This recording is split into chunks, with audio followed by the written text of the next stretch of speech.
Hey there, welcome back to day 38 of our podcast.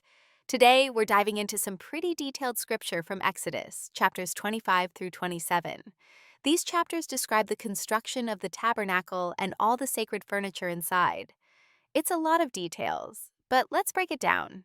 Yeah, there's a lot to unpack here, from the materials like gold, silver, and acacia wood, to the intricate design of the tabernacle itself. It's a huge blueprint for the Israelites' worship space.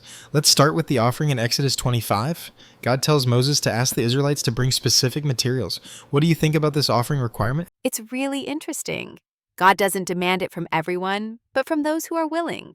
It shows that giving to God isn't about obligation.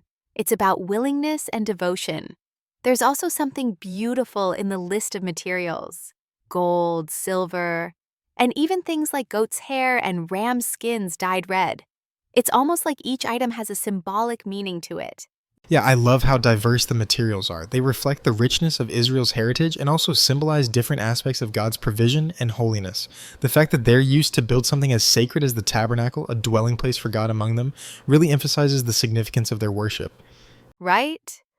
And the Ark of the Covenant. It's not just a box. It's described as being made of acacia wood, overlaid with pure gold, with a gold molding around it. Plus, the poles are golden too. It's clear that this wasn't just a practical object. It was to be treated with the utmost reverence. Absolutely. And let's not forget the mercy seat. It's where God says he will meet with Moses and give instructions for the Israelites.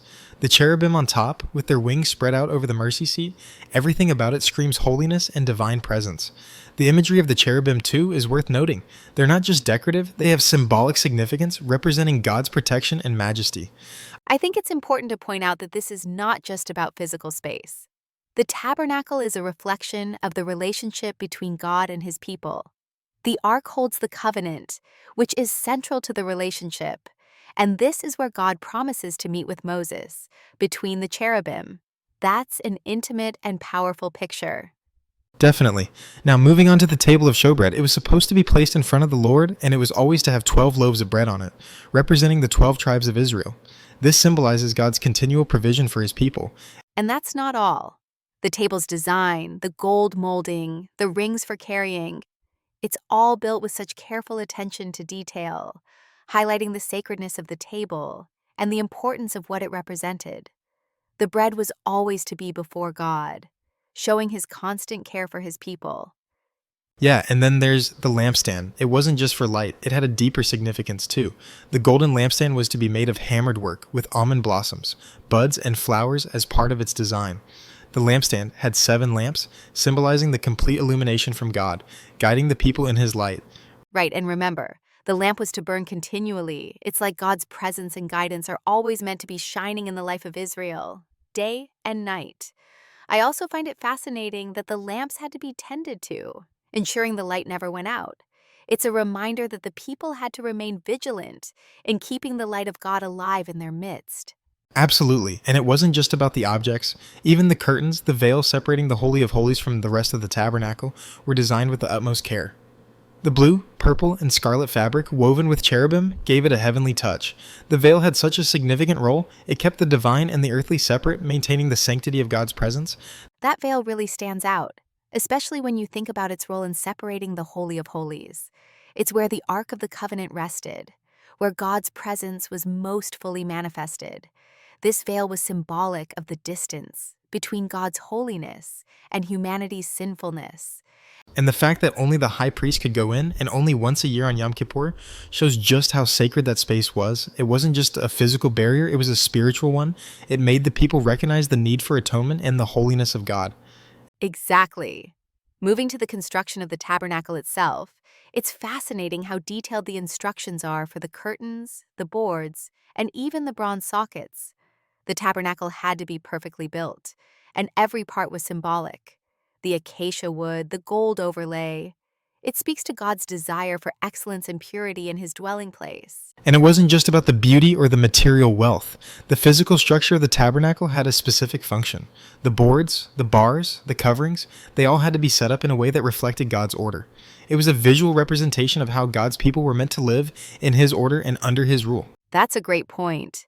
Everything had to be according to the pattern shown to Moses on the mountain.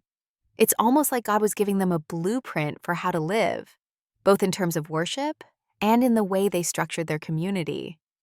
Yeah, the details matter. From the length of each curtain to the exact number of loops and clasps, everything had a purpose. It was more than just about making a place to worship. It was about creating a space where God's presence could dwell, a place where the people could encounter Him and experience His holiness. And that's where the altar of burnt offering comes in. It was made of acacia wood and covered in bronze. It had a very specific size and design, emphasizing its importance. It wasn't just a place to make offerings. It was a symbol of atonement, where sacrifices were made to cover the sins of the people. Right? And the fact that the altar had horns on each of its four corners, it was a place of refuge as well. The horns were a symbol of power and protection, and there's a beautiful connection to how God is both the judge and the one who offers refuge through sacrifice. And finally, the court of the tabernacle, with its fine linen hangings and bronze pillars, it all comes together to form a complete space for worship. The tabernacle itself, the altar, the lampstand, the bread, and the ark, each piece plays a role in the relationship between God and His people. They were all part of the covenant. And don't forget the command to bring olive oil to keep the lamps burning continually. It's a reminder that worship requires a constant, ongoing commitment. Just like the oil, our devotion needs to be renewed every day, keeping the light of God shining in our lives. Such a powerful imagery. Everything in these chapters reflects God's holiness and His desire for relationship with His people. It's not just about building a physical structure. It's about preparing a space where God could meet with His people in the midst of their journey. Absolutely. And when we think about the meticulous details and the intentionality behind everything, it really shows the depth of God's care for how we approach Him. It's not just the grand gestures, it's the small, everyday acts of obedience that build the relationship. And it makes you think, how much thought and care are we putting into our own relationship with God? It's a call for us to reflect on how we honor Him in our lives, even in the small details. Definitely. And with that, we'll wrap up today's discussion. A lot to think about, right? Thanks for joining us, and we'll catch you next time as we continue to explore the depths of Scripture. Until next time, God bless.